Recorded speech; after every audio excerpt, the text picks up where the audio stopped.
স্বাগত। নিয়মিত আয়োজন এখন প্রকাশের সঙ্গে আছে আমি তোফায়েল আহমেদ। গত 2 সপ্তাহে রাজনৈতিক ও ধর্মীয় সহিংসতা উদ্বেগের জন্ম দিয়েছে জনমনে।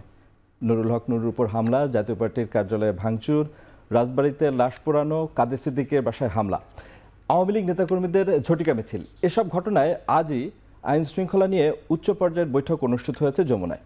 কোনো কোনো রাজনৈতিক দলের পক্ষ থেকে বলা হচ্ছে, নির্বাচনের সময় যত এগিয়ে আসবে দেশের আইন শৃঙ্খলা পরিস্থিতি ততই খারাপ হবে। এই বক্তব্য কতটুকু যুক্তিসঙ্গত? জননিরাপত্তা নিশ্চিতে দায়বদ্ধতা কতটুকু পালন করছে সরকার?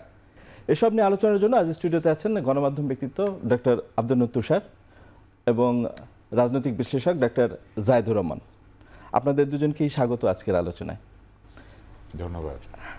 ডক্টর আব্দুল নূর তুষার, যেটি আমরা দেখলাম আজকেই 9 উপদেষ্টা সহ প্রধান উপদেষ্টা যমুনায় বৈঠক করেছেন আইন শৃঙ্খলা পরিস্থিতি নিয়ে। বলা হচ্ছে উচ্চ পর্যায়ের বৈঠক। তার মানে দেশে আইন শৃঙ্খলা পরিস্থিতি একটু চিন্তিত। সরকার, জনগণ তো সবসময় চিন্তিত ছিলই, সরকার বোধহয় একটু আমলও নিয়েছে। আপনি বর্তমান পরিস্থিতিতে সেনা মোতায়েন থাকার পরও সিভিল অ্যাডমিনিস্ট্রেশনকে সহায়তার জন্য আইন শৃঙ্খলা পরিস্থিতির এই যে এখন যে পরিস্থিতি, এটার কারণ বলে আপনি কি মনে করেন, যেখানে সব ধরনের আইন শৃঙ্খলা পরিস্থিতি মাঠে সক্রিয় আছে? কারণ হচ্ছে সরকারের নিষ্ক্রিয়তা এবং ব্যর্থতা। এই সরকার মুখে যা বলে সেটা বিশ্বাস করে না, অথবা সেটাকে কাজে পরিণত করতে পারে না। তারা যথেষ্ট সময় পেয়েছেন আইন শৃঙ্খলা পরিস্থিতির উন্নতি করার জন্য, কিন্তু তারা সেটা করেন নাই। তাদের স্বরাষ্ট্র উপদেষ্টা থেকে শুরু করে বিভিন্ন দায়িত্বশীল ব্যক্তিবর্গ প্রায় বিভিন্ন সময় দায়িত্বহীন কথাবার্তা বলেছেন। রাতে 3টার সময় সংবাদ সম্মেলন করেছেন। সংবাদ সম্মেলনে গিয়ে বলেছেন, আপনারা পিছনে আমার কথা শুনতে পান, ডাইনে শুনতে পান, বামে শুনতে পান, এ ধরনের কথাবার্তা বলেছেন। পুলিশদেরকে পরিদর্শনে গিয়ে ভুঁড়ি, পেট এইসব নিয়ে গল্প করেছেন। তো এগুলি তো আমরা দেখেছি, কারণ এখন তো আসলে সব কিছু ওপেন, লোকজন দেখতে পায়। আমি আপনাদেরকে 2টা গল্প বলবো। একটা হচ্ছে, আমরা ছোটবেলায় ভানুর কৌতুক শুনতাম ক্যাসেটে। ভানুর কৌতুক এখনকার ছেলেমেয়েরা হয়তো শোনে নাই। সেখানে একটা কৌতুক ছিল যে একটা চোর ঢুকে পড়ে রাতের বেলা, এবং ভানুকে একজন প্রশ্ন করে যে আপনি চোর ঢুকলো কি করলেন? ভানু বললেন, সে ঢুকলো, আমি ভাবলাম দেখি না কি করে। তারপরে চোর কি করলো? বলছে যে সে সিন্দুক খুলছে। তো বললো, আপনি কিছুই বললেন না? বলেন, আমি ভাবছি দেখি না কি করে। তো এই সরকারের অবস্থা সেরকম। ওনারা মিটিং করেন এবং ভাবেন দেখি না কি করে। এর মধ্যে মব সন্ত্রাস করে, এর মধ্যে কুৎসিত ভাষায় গালিগালাজ হয়, এর মধ্যে মবের নামে সাধারণ মানুষকে উৎপাত করা হয়, মানুষের অধিকার ক্ষুণ্ণ করা হয়। মব গিয়ে কিছু লোককে পুলিশের কাছে দিয়ে দেয়। মবের কিছু হয় না, কিন্তু গালিগালাজ যারা করেছিল তাদের কিছু হয় না, কিন্তু যারা গালি খেয়েছেন তাদেরকে সন্ত্রাসের দ্বারা অভিযুক্ত করে জেলখানায় পাঠিয়ে দেওয়া হয়। এই কাজগুলিতেই সরকারই করেছেন, নাকি তারা বলবেন যে অন্য কেউ করেন নাই? এবং দ্বিতীয় গল্পটা হচ্ছে এরকম যে এরা আবার বলেন যে যতই দিন যাবে ততই নাকি সন্ত্রাস সংঘাত বাড়তে থাকবে, চিকিৎসা যতই হবে রোগী ততই আইসিইউর দিকে এগিয়ে যাবে। এই কথাটাকে আপনাদের কাছে যুক্তিসঙ্গত মনে হয়? এখানে আরেকজন ডাক্তার আছেন, তো চিকিৎসক বলছেন আমি চিকিৎসা করছি, আমি পৃথিবীর সেরা চিকিৎসকদের একজন, আমি পুরস্কৃত চিকিৎসক, আমি আন্তর্জাতিক যে পুরস্কার পেয়েছি সেই পুরস্কার পৃথিবীতে অতি অল্প কয়েকজন লোক পেয়েছে। তারপরে চিকিৎসক বলছেন যে চিকিৎসা যতই করছি ততই আপনার রোগী মৃত্যুর দিকে এগিয়ে যাবে, আমরা যতই চিকিৎসা করব ততই মৃত্যু নিশ্চিত। তো এই যে সামনে ইলেকশন আসলে সংঘাত বাড়বে, এটা যদি তারা বলেন তাহলে তো তাদের চলে যাওয়া উচিত। ইলেকশন আসার আগে যারা সংঘাতকে ঠিক মতো নিরসন করে একটি শান্তিপূর্ণ নির্বাচন করতে পারবেন তাদেরই থাকা উচিত। মুখে আপনি বলবেন একটি ঐতিহাসিক নির্বাচন হবে, কিন্তু সেই ইতিহাস সৃষ্টি করার জন্য কোনো প্রোঅ্যাক্টিভিটি বা কোনো সক্রিয়তা দেখা যাবে না, তাহলে মানুষ এটা কেন বিশ্বাস করবে? এখনো পর্যন্ত মব বন্ধ করার জন্য একটি কঠোর বক্তৃতা হয়েছে, এতগুলি বক্তৃতা আমরা শুনেছি, সেই বক্তৃতার কোথাও বলা হয়েছে যে এই যে অন্যায় আচরণ সেই আচরণ বন্ধ করা হবে? বরং ক্ষেত্র বিশেষে মবকে উৎসাহিত করা হয়েছে। বলা হয়েছে মব হচ্ছে এক ধরনের ক্ষোভের বহিঃপ্রকাশ, বলা হয়েছে মব হচ্ছে সেলিব্রেশন, বলা হয়েছে মব হচ্ছে প্রেশার গ্রুপ, এবং এইরকম কথাও বলা হয়েছে যে এরা তো আপনাদের গ্রামে গ্রামে লুকিয়ে আছে, আপনাদের গ্রামের মধ্যেই আছে। সেই তেজ কোথায়? যেখানে একজন দায়িত্বশীল ব্যক্তির শপথের মধ্যে আছে যে তিনি তেজ, অনুরাগ, বিরাগ, অর্থাৎ অনুরাগ, বিরাগ, ক্রোধ, এগুলো কি? এগুলো তো সেই তেজ। তো বলাই হয়েছে যে তেজ দেখানো যাবে না আপনি দায়িত্ব পেলে। সেখানে আপনি লোকজনকে বলবেন না আপনার তেজ কোথায়? তো তেজ এখন বেরিয়ে এসেছে, এবং সেই তেজের ঠেলায় আজকে নির্বাচন সংশয়ে, আজকে গণতন্ত্র সংশয়ে, আজকে দলগুলি তার অস্তিত্ব নিয়ে সংশয়ে, এবং আজকে আপনি এরকম প্রশ্ন আমাকে করছেন এই বিপ্লব এবং অভ্যুত্থানের এই যে 1 বছর পার হয়ে যাওয়ার পরে আমাদেরকে চিন্তা করতে হচ্ছে যে আগামী দিনগুলি কি নিরাপদ হবে নাকি অনিরাপদ হবে। ধন্যবাদ ডক্টর আব্দুল নূর তুষার। রাজনীতিবিদদের কাছে প্রশ্ন করলে উত্তর পাওয়া যায় যে আসলে পলাতক স্বৈরাচারী দোসরাই দেশকে অস্থিতিশীল করার চেষ্টা করছে। এইভাবে মানে সহজ দায় চাপানোর উপায় ছাড়া আপনার কাছে আর কি মানে কারণ মনে হয় যে দেশের আইনশৃঙ্খলা পরিস্থিতি এতটা খারাপ হলো বা জনমনে এত উদ্বেগ তৈরি হলো কেন? ধন্যবাদ। আজকের মিটিংটা দেখে আমার মনে হলো মানে অবশেষে সরকার স্বীকার করলো অবস্থা ভালো না, মানে এটা এক। কিন্তু এটা কি দিয়ে বোঝাতে পারতেন? আমার মনে হয় যদি এই মিটিংয়ের পর প্রথম, এখন না, ইনফ্যাক্ট এটা লং ওভারডিউ, স্বরাষ্ট্র উপদেষ্টাকে সরানো দরকার ছিল।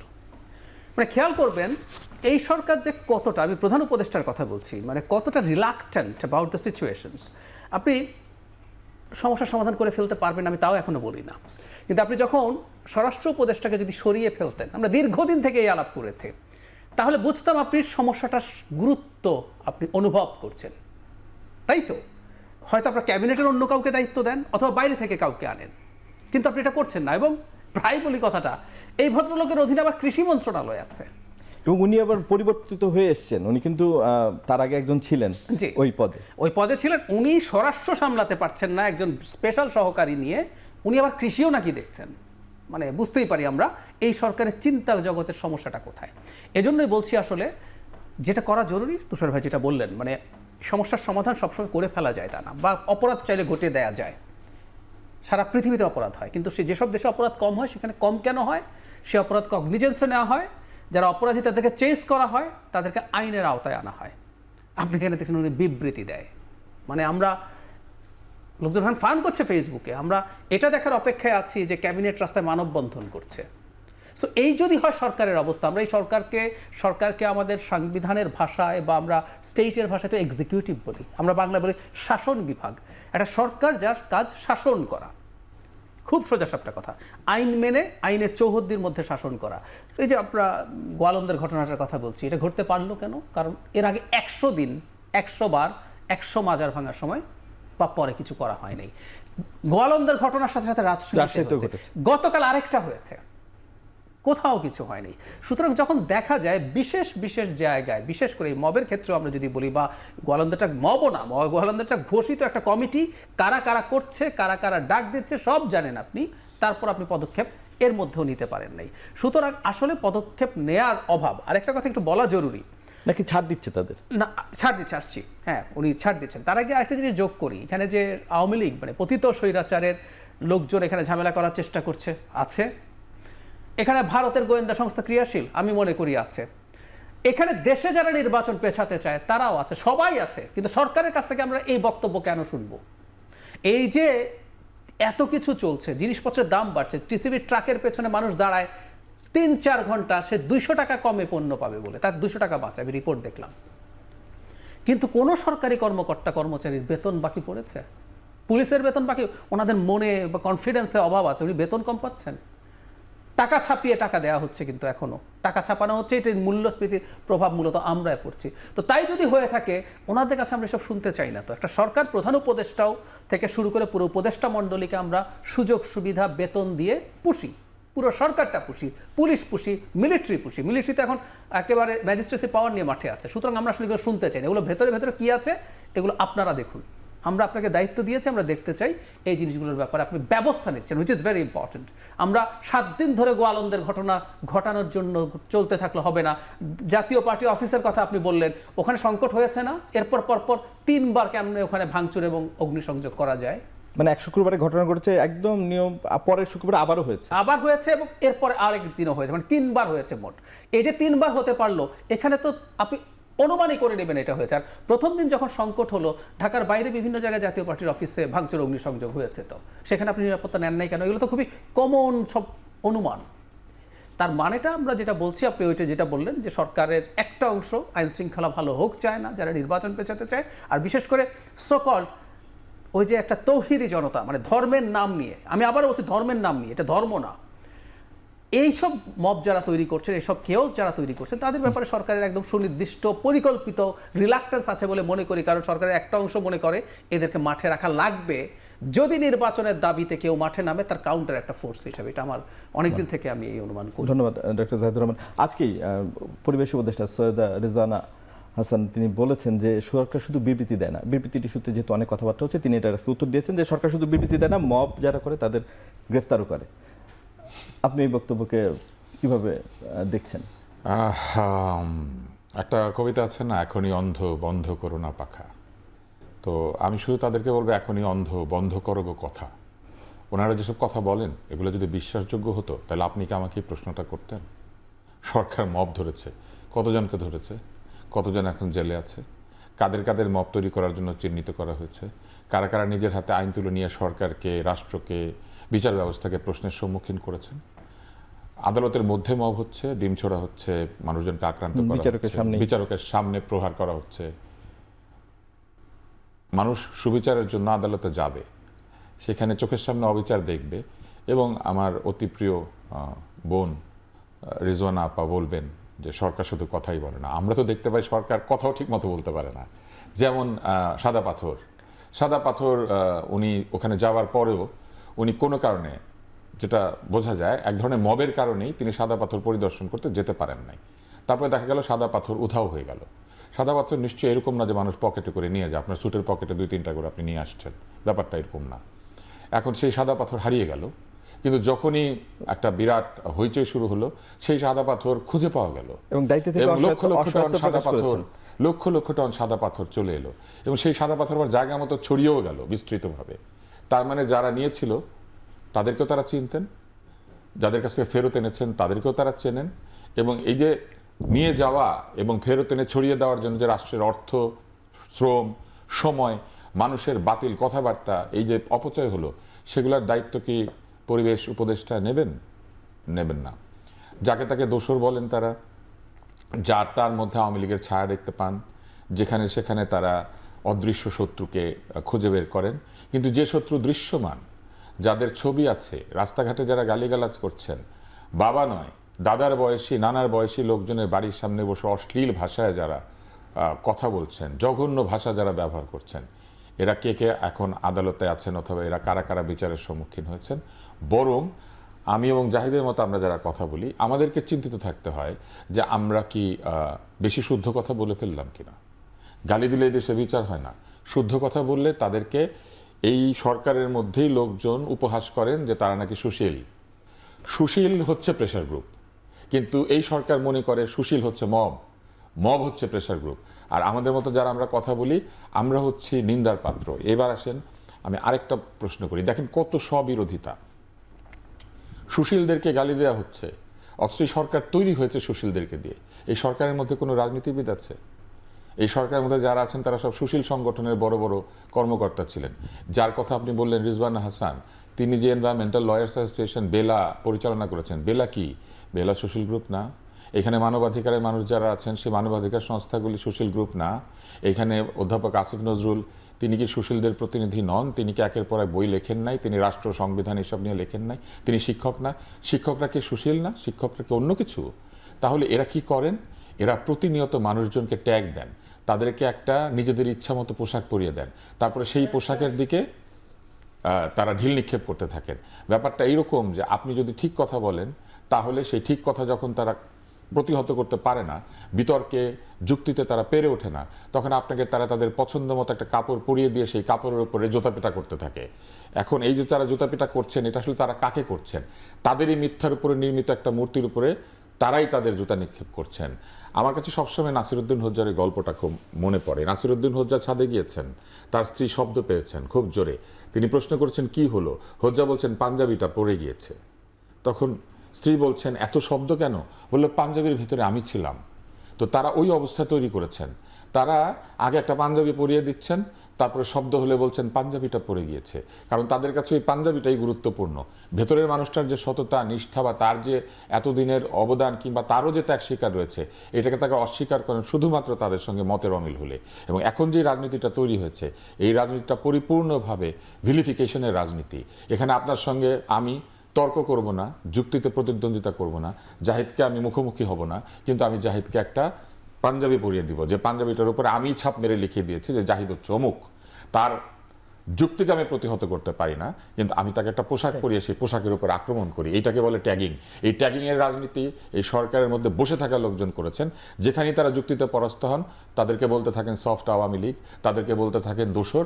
আজকে জাতীয় পার্টিকে বন্ধ করার চেষ্টা করছেন কেন? কারণ তারা বলছেন জাতীয় পার্টির ভিতরে দিয়ে নাকি আওয়ামী লীগ বেরিয়ে আসবে।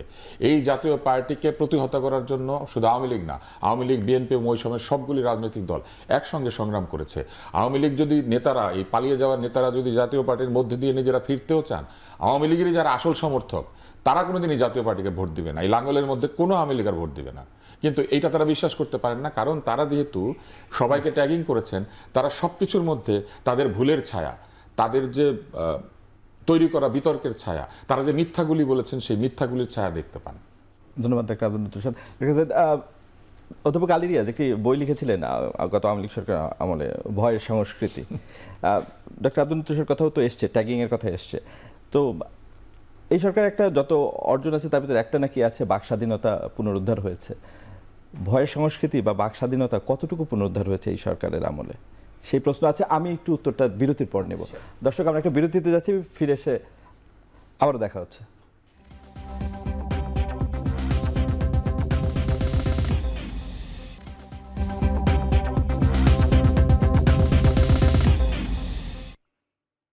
বিরতির পর আবারও ফিরলাম আজকের আলোচনায়। ডক্টর জাহিদুর রহমান, বিরতিতে যাওয়ার আগে যে প্রশ্নটি রেখেছিলাম আপনার কাছে উত্তরটি, মানে ভয়ের সংস্কৃতি এই সরকার কতটুকু, মানে আমি মনে করি অনেকটা কমেছে, একটা জায়গায় একটা নতুন সংস্কৃতি এসছে, আমি সেই জায়গায় যাব। যেমন ধরুন, আপনি খেয়াল করেছেন আমাদের মন্ত্রী মানে উপদেষ্টাদের বিরুদ্ধে ফেসবুকে যা ইচ্ছে তাই লেখা যায়। আমি ধরুন সাম্প্রতিক সময়ে একজন উপদেষ্টা, ছাত্র উপদেষ্টার বিরুদ্ধে অনেক কথাবার্তা হয়েছে, তার বিরুদ্ধে মানে কুরুচিপূর্ণ মন্তব্য আছে। আমি সমালোচনা হতেই পারে, সমালোচনা আগেও মোটামুটি আমরা আসলে করেছি, শেখ হাসিনার সময়ও করেছি, কিন্তু সরকারের বিরুদ্ধে যথেষ্ট কঠোর বক্তব্য দেওয়া যায়, কথা বলা যায়, এটা আমি যতদূর জানি সেটা সরকারের দিক থেকে কোনো চাপ নেই। আমি আরেকটা জিনিস যোগ করতে চাই, বিটিভিতে টক শো শুরু হয়েছে এবং ঘটনাচক্র ওই টক শোর প্রথম শোটাতেও আমি ছিলাম, এখনও প্রায় প্রতি সপ্তাহে যাওয়া হয়। আমি বিটিভিতে কিন্তু কোনোদিন শুনিনি যে টক শোতে এটা বলা যাবে না, এবং এটা তথ্য মন্ত্রণালয়ের অধীন, তথ্য উপদেষ্টাকে নিয়েও আমি খুব কঠোর সমালোচনা ওই শোতে বসে করেছি, যেটা রেকর্ড হয়, সেন্সর করা হয় নাই। সো আমি এই ধরনের একটা মোটা দাগে এই ধরনের একটা স্বাধীনতার জায়গা সরকারের দিক থেকে আছে। বা আপনি এখনও শোনেন নাই যে ডিজিটাল সিকিউরিটি অ্যাক্টের মতো কোনো আইনে কাউকে গ্রেফতার করে কোনো হয়রানি করা হয়েছে, এটা না। কিন্তু যেটা তুষার ভাই বললেন, এটা একটা রিয়াল প্রবলেম, বা কোনো ক্ষেত্রে প্রবলেম হয়তো আরও বেশিও ফিল করছে, এটাও ভুল বলছি না। যেমন ধরুন একটা মিডিয়া, আমি ব্যক্তিগতভাবে যখন কথা বলতে গেছি, আমি জিজ্ঞেস যখন করেছি, তারা এটা অ্যাগ্রি করেন যে সরকার থেকে কোনো রকম কোনো সমস্যা নেই, কিন্তু সরকারের এই যে ব্যর্থতার জায়গাটা আছে সেটা হলো তারা এখন রাদার ভয় করেন যে কোনো একটা ইস্যুতে আমি একটা কিছু বললাম, 10 জন 15-20 জন লোক এখানে এসে যদি একটা মব তৈরি করে এবং আমাকে যদি চাপের মধ্যে ফেলে দেয়, তাহলে আমি কি করব। এই ঘটনাগুলো তো ঘটতে পারে। ইনফ্যাক্ট এই যে প্রেস সেক্রেটারি যে বক্তব্যটা নিয়ে প্রেশার গ্রুপ এসছে, উনি কিন্তু মূলত মিডিয়ার মবকে প্রেশার গ্রুপ বলেছিলেন, উনি সেই ক্ষেত্রে বলছেন। তো তাই যদি হয়, এখন সোকল প্রেশার গ্রুপ যদি এসে হাজির হয়, ফলে এখন সেলফ সেন্সার সম্ভবত কোনো ক্ষেত্রে আগের চাইতে আরও বেড়েছে, কিন্তু এটা সরকারের জায়গা থেকে না। আবার এখানে সরকারের ব্যর্থতা আছে, কারণ সরকার যদি মব বা কারো পরিকল্পিত কোনো না কোনো রকম হাঙ্গামা রোধ করতে পারতো, তাহলে এই স্বাধীনতাটা আরো পূর্ণাঙ্গ হয়ে উঠতে পারত। আমি একটু ধরে দিই, মানে বিভুরঞ্জন, সাংবাদিক বিভুরঞ্জন যে সুইসাইড নোট লিখে গিয়েছেন, সেখানে কিন্তু এক ধরনের, যেটা আপনিও একটা ঘটনা আছে, আমি সুইসাইড নোটের এই কথাটাকে ডাইং ডিক্লারেশনের মতো হিসাবে যদি ধরিও, এই একটা ঘটনার কথা জানা গেল এবং আমরা এটাকে রিলাই করছি। আমি বলছি না একেবারেই কিছু ঘটেনি, তবে আমি মানে অপিনিয়ন হিসাবে লিখেই ফেলা যাবে কিনা এই প্রশ্ন রেখেই বলতে চাই, কিন্তু আমরা এগুলো রেস্ট্রিক্ট করার পক্ষে না। সরকারের দিক থেকে প্রতিবাদ আসতে পারতো, বা কেউ একজন প্রতিবাদ লিপি পাঠাতে পারতো, কারণ ওখানে বলা হচ্ছে হত্যাকাণ্ডগুলো নাকি মিছিলের মধ্যে বসে ওই মানে জঙ্গি শেখ হাসিনার যে ন্যারেটিভ, সেই ন্যারেটিভটা ওই কলামে ছিল, এবং মিস্টার বিভুরঞ্জনও এটাকে অ্যাগ্রি করছেন। সো এটা নিয়ে প্রতিবাদ জানাতে পারতো কেউ, সরকারও পারতো, কিন্তু এই বন্ধ না। কিন্তু এটা আমার কাছে মনে হয় খুবই রেয়ার একটা ঘটনা, অন্তত এই সময়ের জন্য। কিন্তু আমি আবারও বলছি, সত্যিকার অর্থে আমাদের অত মানে মত প্রকাশের স্বাধীনতা এই মবের ঝুঁকির কারণে আমাদের সেলফ সেন্সরশিপ সম্ভবত আরও বেড়েছে আগের চাইতে। ধন্যবাদ। আজকেই প্রায় 1.5 লাখ পুলিশের সদস্যদের নির্বাচনী প্রশিক্ষণ শুরু হয়েছে আনুষ্ঠানিকভাবে। এই ইস্যুতে যেটা বলতে চাইছে, পুলিশ যে আবারও ব্যবহার হবে না কোনো শক্তি দ্বারা, যেটা এর আগে বিগত সময় হয়েছে। সেই নিশ্চয়তা তো নেই। প্রাসঙ্গিকভাবে যেটি উল্লেখ করতে চাই, এনবিআর এর সাবেক কর্মকর্তা মতিউর রহমানকে অনৈতিক সুবিধা দেওয়ার কারণে গতকালই 11 জন পুলিশ সদস্য বরখাস্ত হয়ে গেছে। অভ্যুত্থান পরবর্তী পুলিশের পরিবর্তন বা এই ধরনের পুলিশ দিয়ে আবারও পুলিশ ব্যবহৃত হবে, মানে আমাদের আসার জায়গা কি কোথাও আছে? ব্যবস্থাটা তো পরিবর্তিত হয় নাই। দুর্নীতিতে আক্রান্ত যে সরকারি এবং রাজনৈতিক ব্যবস্থা, দুর্নীতিতে আক্রান্ত যে প্রশাসন, সেইখানে তো দুর্নীতির কোনো পরিবর্তন হয় নাই, মানুষের পরিবর্তন হয়েছে। নীতির পরিবর্তন হওয়ার মানুষের পরিবর্তন হওয়া কিন্তু এক না। আপনি একজন মানুষকে সরিয়ে আরেকজন মানুষকে কোথাও বসিয়েছেন মানে এই না যে সিস্টেম যেভাবে চলছিল সেটা বদল হয়ে যাবে। সিস্টেম বদলাতে গেলে যারাই পরিবর্তনটা আনেন সেই পরিবর্তনের আকাঙ্ক্ষা যাকে বসিয়েছেন তার মধ্যেও থাকতে হবে। অর্জন এখন এই যে পুলিশ যে কাজটি করেছে এটা কি নতুন কিছু? এখানে দুর্নীতির সুযোগ আছে এবং অভিযোগটা ওইভাবে এসেছে যে তারা দুর্নীতিগ্রস্ত হয়ে কোনো না কোনো কিছুর বিনিময়ে তারা এই কাজটা করেছেন। একই ধরনের ঘটনা কিন্তু আমরা বছরের পর বছর ধরে দেখে আসছি। আমরা কিন্তু দেখেছি যে হলমার্কের মালিক তার জেলের মধ্যে তার লোকজন, এমনকি একজন নারী পর্যন্ত আসা যাওয়া করেছিলেন, ভিডিও বের হয়েছিল আওয়ামী লীগের সময়। তো এইরকম অবস্থা তো আমরা আগেও দেখেছি। ফলে দুর্নীতি যে হয় এটা আরও একবার প্রমাণিত হয়েছে এবং এই সরকার যে দুর্নীতি বন্ধ করতে পারেন নাই সেটা তো একাধিক ঘটনার মধ্যে দিয়ে প্রমাণিত হয়েছে।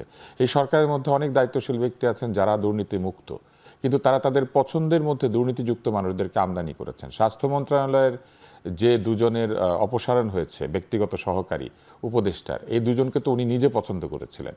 উনি নিজে পছন্দ করে দুজন দুর্নীতিগ্রস্ত ব্যক্তিকে নিয়ে এসেছিলেন। টেক্সট বুকের যে সালাউদ্দিন তানভীর সহ অন্যান্যদের বিরুদ্ধে অভিযোগ উঠেছে সেইখানে তারা কেন যেতে পেরেছিলেন? কারণ এদেরকে পছন্দ করে ওখানে পাঠানো হয়েছিল। বিভিন্ন কমিটিতে সদস্য হয়েছে এমন ব্যক্তিদেরকে চাঁদাবাজির দায়ে অভিযুক্ত হতে দেখেছি আমরা। বিভিন্ন তরুণ যারা কোনো কোনো জায়গাতে পোস্টেড ছিলেন তাদের বিরুদ্ধে একই ধরনের অভিযোগ উত্থাপিত হতে আমরা দেখেছি। তো এই যে দুর্নীতি, সর্বগ্রাসী দুর্নীতি, সেই দুর্নীতি বন্ধ করার জন্য তো কোনো পদক্ষেপ নেওয়া হয় নাই। এবং শুধু যে নেওয়া হয় নাই তাই না, ক্ষেত্র বিশেষে দুর্নীতিগ্রস্ত মানুষদেরকে উৎসাহ দেওয়া হয়েছে শুধুমাত্র এই কারণে যে তারা গত সরকারের সময় নির্যাতিত হয়েছিলেন। একটা সরকার তো সবাইকে নির্যাতন করে না। অনেক মানুষ আছেন প্রকৃতই দুর্নীতিবাজ এবং তাদেরকে সকল সরকারি বিভিন্ন জায়গাতে বন্ধ করে, কিন্তু সেইটা সম্পূর্ণভাবে অগ্রাহ্য করে অতীতে দুর্নীতির অভিযোগ আছে এমন লোকদেরকেও পদে পুনর্বহাল করা হয়েছে। আমাদের স্বাস্থ্য ব্যবস্থার মধ্যে দুর্নীতির প্রবল চাপে শত শত ট্রান্সফার এবং পোস্টিং হয়েছে এবং এই শত শত ট্রান্সফার এবং পোস্টিংয়ের মধ্যে দিয়ে বহু ভালো প্রতিষ্ঠানকে দুর্বল করে ফেলা হয়েছে। যেমন একটার কথা তো আমি বলতেই পারি, নিউরোসায়েন্স ইনস্টিটিউট, আরেকটি হচ্ছে চক্ষু বিজ্ঞান ইনস্টিটিউট। চক্ষু বিজ্ঞান ইনস্টিটিউটে মাসের পর মাস ফ্লোর দখল করে লোকজন বসে থেকেছে, সরকার তাদেরকে সেইখান থেকে সরিয়ে দেন নাই। সাধারণ মানুষের চিকিৎসার অধিকার ক্ষতিগ্রস্ত হয়েছে। পঙ্গু হাসপাতালে একই ঘটনা ঘটেছে। আমি একজন কন্ট্রাক্টরের কাছে শুনেছি যে দুপুরবেলা বিরিয়ানি খাওয়ার অর্ডার আসছে, যারা সেখানে জায়গা দখল করে বসে আছেন তারা বলছেন কেউ কেউ আইফোন চেয়েছেন, কেউ কেউ বলেছেন তাদেরকে আবার বিদেশে পাঠাতে হবে। তারা বলেছেন যে বিদেশে তাদের পাঠাতেই হবে কারণ বাংলাদেশে চিকিৎসা হচ্ছে না। এবং আমরা অবাক বিস্ময়ে লক্ষ্য করেছি যে বন্দর বুঝিয়ে দেওয়া হবে বিদেশিদেরকে, সেখানে তুলনা দেওয়া হয়েছে যে বাংলাদেশের লোকে যেমন চিকিৎসা পায় না সেরকম বন্দরের ব্যবস্থাপনাও পায় না। কথায় কথায় ডাক্তারদেরকে আক্রমণের শিকার হতে হয়েছে এবং এরই মধ্যে ডাক্তার নির্যাতন এবং হত্যাকাণ্ডের ঘটনাও ঘটেছে। ফলে আপনি অবস্থাটা বোঝার চেষ্টা করেন, একটি সরকার মুখে যা বলছেন তারা সেটা করছেন না এবং দুর্নীতিকে প্রত্যাশা তৈরি হয়েছে। প্রত্যাশা তো আমাদের গণঅভ্যুত্থান পর্ব না, প্রত্যাশা তো আমাদের। সরকার মানে জনপ্রত্যাশা পূরণ করতে পারছে না, শুধু এক নির্বাচন কেন্দ্রিক সবকিছু হয়ে যাচ্ছে মনে হচ্ছে। যে একটা প্রত্যাশাটা কোথা থেকে তৈরি হয়েছিল? প্রত্যাশা তৈরি হয়েছিল 16 বছরের দীর্ঘ অগণতান্ত্রিক শাসন, গুম খুন, নির্যাতন, লুটপাট, দুর্নীতি, বিশেষভাবে চুরি দুর্নীতি। সবাই দেখেছেন শাসক এবং তার সাথের লোকজন পালিয়ে যাচ্ছে। তারা ভেবেছেন এর সঙ্গে সঙ্গে ওই দুর্নীতি, ওই ব্যবস্থা, ওই যে দুর্বলতা, ওই যে অসাধু প্রতিষ্ঠানসমূহ, সেগুলোও এই সরকারের সাথে সাথেই পালিয়ে যাবে। কিন্তু সরকার তার নিজস্ব চোরগুলিকে নিয়ে পালিয়েছেন, কিন্তু শত শত সহস্র সহস্র চোরদেরকে রেখে গিয়েছেন যারা মনের আনন্দে সরকার না থাকার সুযোগ নিচ্ছে। যে দেশে কোনো সরকার নাই, এখন আমরা আরো ভালোভাবে চুরি করতে পারি, চুরির কথা সবকিছু পালিয়ে যাওয়া চোরদের উপরে চাপিয়ে দিব। যা কিছু গন্ডগোল হবে সব আমরা বলবো কেষ্টা বেটাই চোর। বাংলাদেশে ঘটে দুর্ঘটনা, জাতীয় পার্টিতে আগুন লাগে, বিবৃতি আসে, যেগুলো সব আওয়ামী লীগের লুকিয়ে থাকা লোকেরা করছে। প্রহৃত হয় ভিপি নূর, তাহলে আগুন ধরায় কে? এই যে প্রশ্নগুলি, এই প্রশ্নগুলি কি করেছে জানেন? প্রতিনিয়ত মানুষকে সংশয়ের মধ্যে নিয়ে গিয়েছে। সাধারণ মানুষ তো প্রত্যাশা করবেই, কারণ তারা ক্ষমতাহীন। সাধারণ মানুষ মেঘ দেখলে ভাবে বৃষ্টি হবে, রংধনু দেখলে ভাবে সূর্য উঠেছে, এই সূর্য ডুববে না। সাধারণ মানুষ প্রতিনিয়ত তার বিশ্বাসের উপরে প্রত্যাশা করে, কিন্তু সেই বিশ্বাসের মর্যাদা রক্ষার দায়িত্ব কার? আমরা বাহলুল পাগলের একটা গল্প পড়তাম, বিশ্বাসের মূল্য। সেখানে সে এসে টিকিট বিক্রি করত, যে স্বর্গে যাওয়ার টিকিট। তো সেই টিকিট এর বিষয়ে কথাটা এরকম ছিল, এই গল্পের মোরালটা এখানে ছিল যে বিশ্বাস যদি কেউ করে তাহলে সেই বিশ্বাসের মর্যাদা রক্ষার দায়িত্ব হচ্ছে শাসকের। এবং শাসক সেখানে বলছিলেন, শাসককে রাতে স্বপ্ন দেখানো হয়েছিল, বলা হয়েছিল যে তুমি যে তাকে ধরে নিয়ে আসলা, তুমি আসলে বিশ্বাস নাই তোমার, এই জন্য ধরে নিয়ে আসছো। বাহলুল তো পাগল, কিন্তু তুমি তার পাগলামিতে বিশ্বাস করো নাই, তুমি তার যে ওই ভালোবাসা সেইখানে বিশ্বাস করো নাই, তুমি তাকে পাগলই ভেবেছো। তো শাসকের যে জায়গা সেটা হচ্ছে জনগণের বিশ্বাস এবং প্রত্যাশাকে মর্যাদা করা।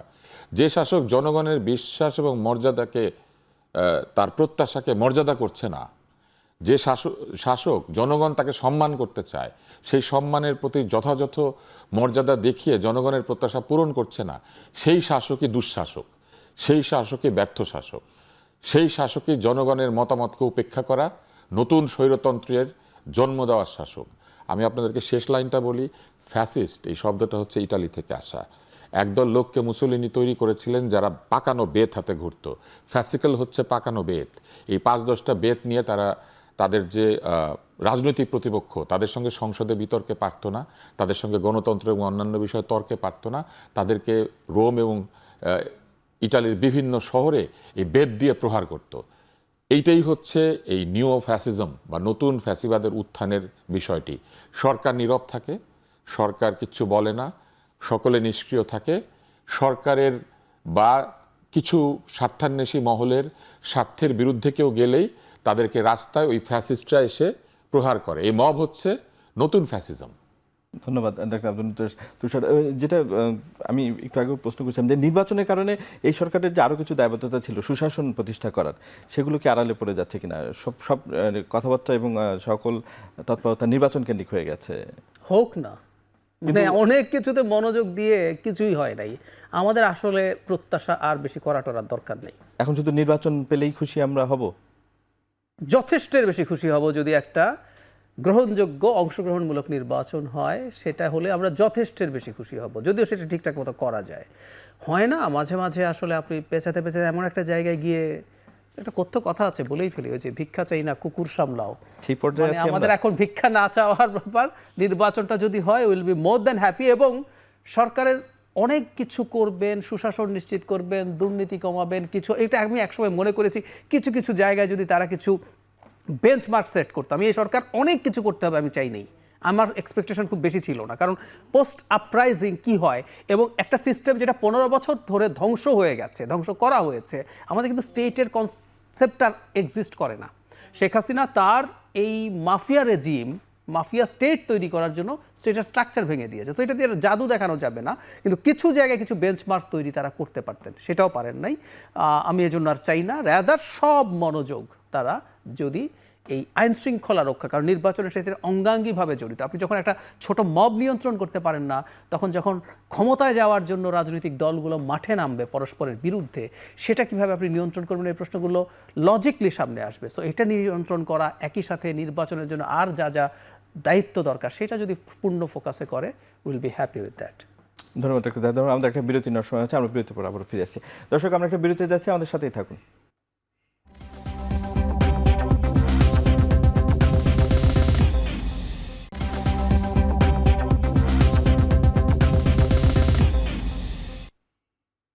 বিরতির পর আবারও ফিরলাম আজকের আলোচনায়।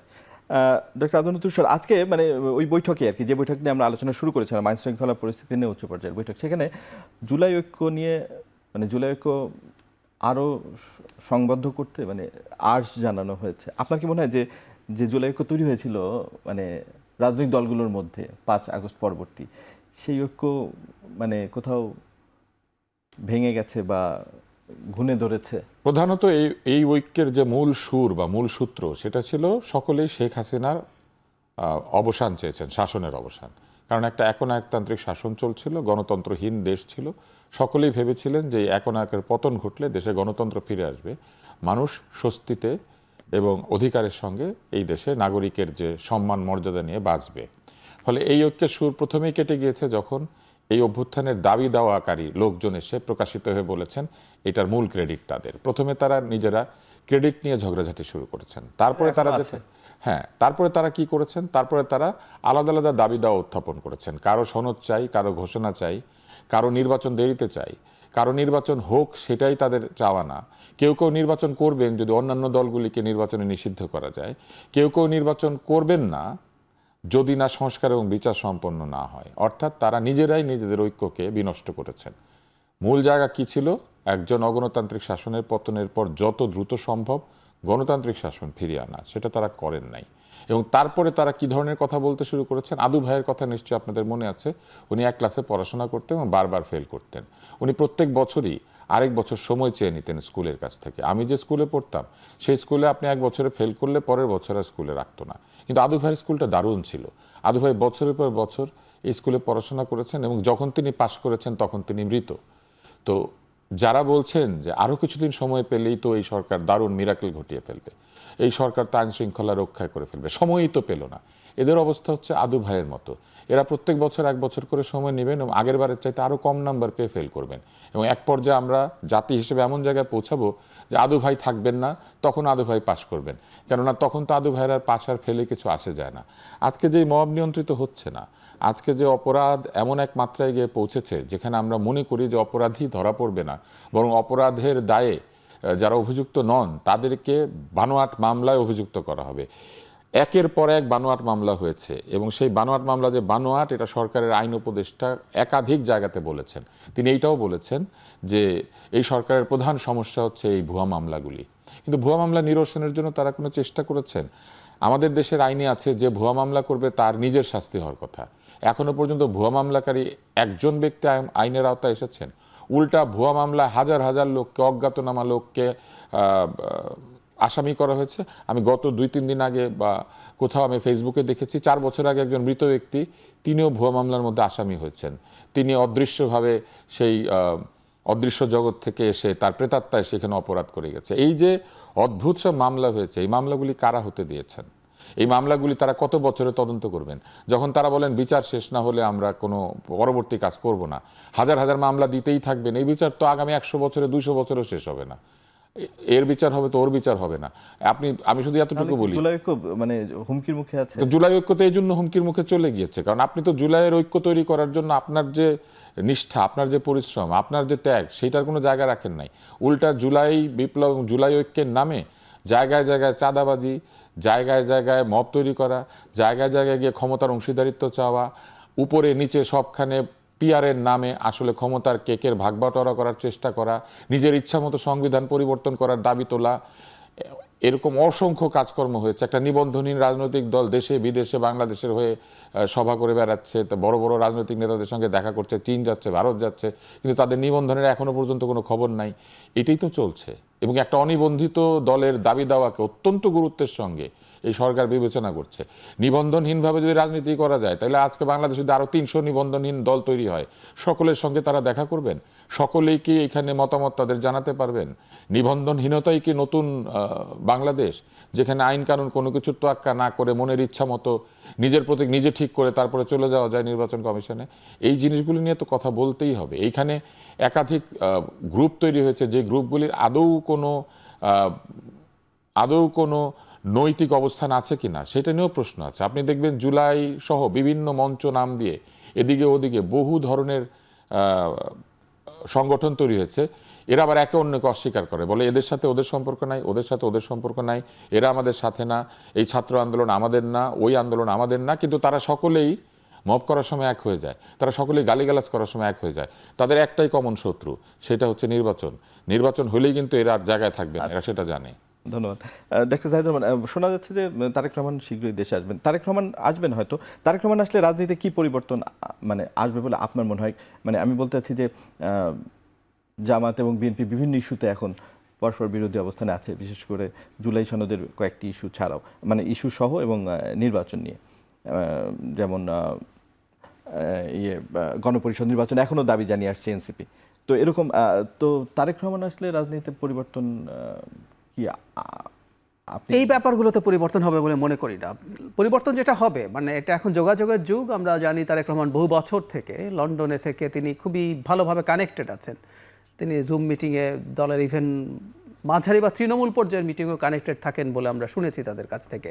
কিন্তু একটা মানুষ যখন সরাসরি এসে হাজির হন, তার সাথে যে ইন্টারাকশন, সেটা কোনোদিনও এই ভার্চুয়াল ইন্টারাকশনে আসলে হয় না। সুতরাং দলের একটা বিরাট বুস্ট হবে এবং খুব দীর্ঘদিন পর মানে দর কষাকষিতে বিএনপিকে আরো বেশি এনার্জাইজ করবে। কিন্তু আমি ওই জামাত এবং এনসিপির প্রসঙ্গে আসছি পরে। সো দল খুবই ইন্সপিরেশন পাবে এবং বাংলাদেশে খুবই উনি আসার পরে মানে দীর্ঘ একটা সময়, বেশ অনেকগুলো দিন দেখা যাবে তাকে কেন্দ্র করে তিনি দেশে এসছেন, তিনি কোথায় যাচ্ছেন, কীভাবে করছেন, মিডিয়ার একটা বিরাট ফোকাস পাবেন এবং পলিটিক্সের প্রধান এজেন্ডা থাকবেন তিনি বেশ কিছুদিন। কিন্তু তিনি আসলে বা বিএনপি শক্তিশালী হয়ে উঠলেও যে জামায়াতে এবং এনসিপি তাদের যে তথাকথিত দাবি আছে, মানে একটা কথা একটু বলে রাখা ভালো, খোলাখুলি বলি। একটা সরকার নিরপেক্ষ না, সে কারো প্রতিপক্ষপাত দেখায়, এটা যদি হয় তার অধীনে নির্বাচন করা যাবে না, এই নির্বাচন আমি যাবেন, এটা বলা সম্ভব। আপনি খেলতে নামছেন, রেফারি যদি কারো হয়ে খেলে, শেখ হাসিনার বিরুদ্ধে আমাদের এই অভিযোগ ছিল। ডক্টর ইউনূস সরকারের, বিশেষ করে ডক্টর ইউনূসেরও এনসিপির প্রতি বায়াস আছে বলে আমি মনে করি। কিন্তু আমি এটা বিশ্বাস করি না ডক্টর ইউনূস সরকার এনসিপির কাউকে জেতানোর জন্য পুলিশ মিলিটারি পাঠাবেন। সুতরাং এই সরকারটা নিউট্রালি, তারা ইনএফিশিয়েন্ট, তারা ভালো নাও করতে পারে, কিন্তু তারা কোনো মতলব আছে কাউকে, এটা আমি এখন পর্যন্ত মনে করি না। তাহলে বাকি যে কথাগুলো বলছেন, হ্যাঁ আপনি লোয়ার হাউসের প্রফেশনাল রিপ্রেজেন্টেশন চাইতে পারেন, আপনি গণপরিষদও চাইতে পারেন, কিন্তু এগুলো দেখিয়ে নির্বাচনে যাব না যখন এটার সাথে একত্র করে ফেলেন, তখন বুঝি আসলে আপনার অন্য কোনো উদ্দেশ্য আছে। তো যাদের এই ধরনের উদ্দেশ্য আছে, যাদের এই ধরনের পরিকল্পনা আছে, জাতীয় পার্টিকে যদি নিষিদ্ধ করে দেয়া যায়, তারপর আমরা যদি নির্বাচনে না যাই, তাহলে বিএনপিকে নার্ভাস করে ফেলা যাবে, তাতে আমি 100 সিটের একটা ডিল সবাই মিলে করতে পারবো, এই যদি পরিকল্পনা হয়, সেই ক্ষেত্রে তারেক রহমান আসলেও আসলে এটা ম্যাটার করবে না, তারা তাদের এই জায়গাটাতে আসলে থাকবেই। এই ইস্যুতে ডক্টর আব্দুল নাসির, আপনি কি মনে করেন যে দেশের রাজনীতিতে কোনো পরিবর্তন আসবে কিনা? তারেক রহমান যদি এই মুহূর্তে বাংলাদেশে আসেন, তাহলে প্রথম যে ঘটনাটি ঘটবে, এতদিন পরে দলের কেন্দ্রীয় নেতৃত্বের সর্বোচ্চ পর্যায়ের মানুষটি, যার সঙ্গে এই দলের সমর্থকদের আবেগের সম্পর্ক আছে, কারণ এই দলের প্রতিষ্ঠাতার তিনি সন্তান, যে একই ধরনের আবেগের সম্পর্ক শেখ হাসিনার সাথে আওয়ামী লীগারদের ছিল, এই জায়গাটিতে কি ঘটবে সেটা আমরা বুঝতেই পারি। শুধুমাত্র আবেগের কারণেই লাখ লাখ লোক এসে তার সঙ্গে দেখা করতে চাইবেন। তিনি যে এলাকায় থাকবেন সেই এলাকাতে একটা বিরাট জনসমাবেশ হতে শুরু করবে। খুব দ্রুত এই যে সরকার আছেন এরা গুরুত্বহীন হয়ে যাবেন, কেননা মানুষের মনে এক ধরনের ধারণা রয়েছে যে দেশের বৃহত্তম দল যেহেতু এই মুহূর্তে সকলেই মনে করছেন বিএনপি, ফলে তারা নানানভাবে অনুগ্রহের জন্য হোক, সম্পর্কের জন্য হোক, ভবিষ্যতের কোনো আকাঙ্ক্ষার জন্য হোক, তারা কিন্তু নানাভাবে যোগাযোগ করার চেষ্টা করবেন। এবং এইটার ফলে যেটা ঘটবে, আমার কাছে মনে হয় যে এই সরকারের মধ্যেও বহু মানুষ আছে ভবিষ্যতে প্রমোশন চায়, ভবিষ্যতে দলীয় কিছু চায়, এরা সকলে মিলে চেষ্টা করবেন তার সঙ্গে যোগাযোগ করার জন্য। ফলে খুবই দ্রুত ক্ষমতার যে ভৌগোলিক কেন্দ্র সেটা যমুনা থেকে শিফট হয়ে তারেক রহমান যেখানে আছেন তাকে ঘিরে শুরু হবে। এটা বাংলাদেশের নিয়ম। ফলে এটা ঘটলে কি হবে, আপনি ধরেন উনি গুলশানে থাকলে দেখা যাবে গুলশানে গাড়ি প্রবেশ করতে পারছে না, কিংবা উনি যেখানেই থাকুক। ফলে আমার কাছে মনে হয় উনি খুবই সুবিবেচকের মতো সিদ্ধান্ত নিচ্ছেন যে উনি এমন সময় দেশে ফিরবেন যখন মানুষ নির্বাচনে ব্যস্ত থাকবে, চাইলেও তাকে ঘিরে এই অবস্থাটা তৈরি করতে পারবে না। উনি আসলে এই সরকারের উপকার করছেন, এটা হচ্ছে প্রথম বিষয়। দ্বিতীয় হচ্ছে, উনি আসলে পর আরেকটা জিনিস হবে, সেটি হচ্ছে অবশ্যই তার দল অত্যন্ত বুস্টেড হবে, যেটা জাহিদ বলেছেন। কারণ এতদিন বাইরে থাকার জন্য তা ফিরে আসলে দল তো অবশ্যই তার নেতৃত্ব পাচ্ছে, তাকে কাছে পাচ্ছে, তারা তাকে নিয়ে অনেক কিছু নতুনভাবে করার চেষ্টা করবে, তার ফিজিক্যাল প্রেজেন্স সব জায়গাতে অনুভব করার চেষ্টা করবে। তো এইটা হবে। কিন্তু একই সাথে যে ঘটনাটা ঘটছে সেটা কিন্তু জাহিদ খুব চমৎকারভাবে বলেছেন। মূলত চেষ্টা করা হচ্ছে নির্বাচনকে একটি বা দুটি দলে সীমাবদ্ধ করে ফেলার জন্য। তাতে করে যেটা হবে, অন্যরা তখন গণতন্ত্রের একটি চেহারা দেওয়ার জন্য, একটা ভুয়া গণতন্ত্রের চেহারা দেওয়ার জন্য নিজেদেরকে বলবে যে এই নির্বাচনকে গ্রহণযোগ্য করতে গেলে আমাদেরকে কোনো না কোনোভাবে সংসদে রাখা লাগবে, আমরা বিরোধী হয়ে কথা বলবো। আসলে তারা বিরোধী হয়ে কথা বলবেন না। যারা এই অবস্থায় জনসমর্থনহীন অবস্থায় হিসাবের মারপ্যাচে শুভঙ্করের অঙ্ক ব্যবহার করে নির্বাচনকে ম্যানিপুলেট করে সংসদে যেতে চান, তারা আসলে যাচ্ছেন ওই যে 441 কোটি টাকার গাড়ি কিনা হচ্ছে না, ওই গাড়ির লোভে। তারা যেতে চাচ্ছেন এই সংসদ সদস্য হলে পরে নানান ধরনের সুবিধাদি পাওয়া যায় সেটার লোভে। তারা অনেকেই যেতে চাচ্ছেন সরকারি ব্যবস্থায় নিজেদের এই যে গত 12, 13, 14 মাস ধরে তারা যে অন্যায়গুলি করেছেন সেগুলো থেকে এক ধরনের ইনডেমনিটি পাওয়ার জন্য। অন্যের পিঠের চামড়া তুলে নেওয়ার কথা বলছেন, কিন্তু মূলত তারা নিজেদের পিঠের চামড়া বাঁচানোর জন্য এখন এইরকম একটা ষড়যন্ত্র করছেন, যে ষড়যন্ত্রের মধ্যে দিয়ে তারা সরকারকে বাধ্য করার চেষ্টা করছেন একটা আপোষমূলক নির্বাচন করতে, যে নির্বাচনের মধ্যে হিসাব করে একে 5টা ওকে 10টা খয়রাতি সিট বরাদ্দ করা হবে। কিন্তু এই কথাটা মনে রাখতে হবে, আওয়ামী লীগের ঠিক একই কারণে পতন হয়েছে, এবং 16 বছর চেষ্টা করে আওয়ামী লীগ এই একে 10টা ওকে 5টা খয়রাত দিয়ে যে সংসদ তৈরি করা, এটা করে সফল হয় নাই। ফলে এই খয়রাতি সংসদ তৈরি করলে প্রথমেই যেটা ঘটবে, এই খয়রাতি ভিক্ষুকগুলোকে প্রথমে আগে কিন্তু জনগণ সরিয়ে দেবে। ধন্যবাদ ডক্টর আব্দুল নূর। আমাদের হাতে সময় খুব কম। ডক্টর জাহিদুজ্জামান, শুধু ছোট করে জানতে চাই যে আগামী নির্বাচন সহিংস হতে পারে কিনা, সেই শঙ্কা আছে কিনা, আপনার কি মনে হয়? শঙ্কা আছে, দুটো কারণে আছে, খেয়াল করি। একটা হচ্ছে দলগুলোর মধ্যে অলরেডি একটা সংঘাতময় পরিস্থিতি তৈরি হয়েছে, বিএনপির সাথে অন্যান্য দলগুলোর। তারা যদি পরস্পরের মধ্যে চমৎকার আন্ডারস্ট্যান্ডিং তৈরি না হয়, সমস্যা আছে। শুধু বিএনপির সাথে অন্য দল না, আমরা ধারণা করি এবার বিএনপির অনেক স্বতন্ত্র প্রার্থীও মাঠে থাকবেন। তারা যদি মাঠে থাকেন, পারস্পরিক সংঘাতের সম্ভাবনা আছে।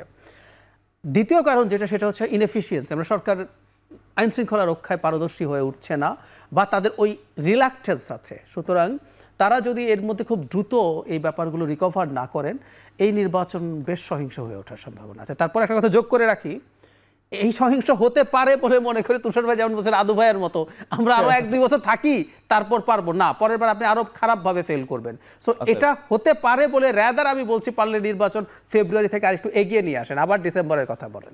ধন্যবাদ ডক্টর জাহিদুর রহমান, ধন্যবাদ ডক্টর আব্দুল নূর তুষার, আপনাদের এই আলোচনায় যোগ দেওয়ার জন্য। আমাদের দর্শক, আমাদের সময় আজ এখানেই শেষ। আবারও দেখা হবে সমসাময়িক বিষয়ে। ভালো থাকবেন, শুভরাত্রি।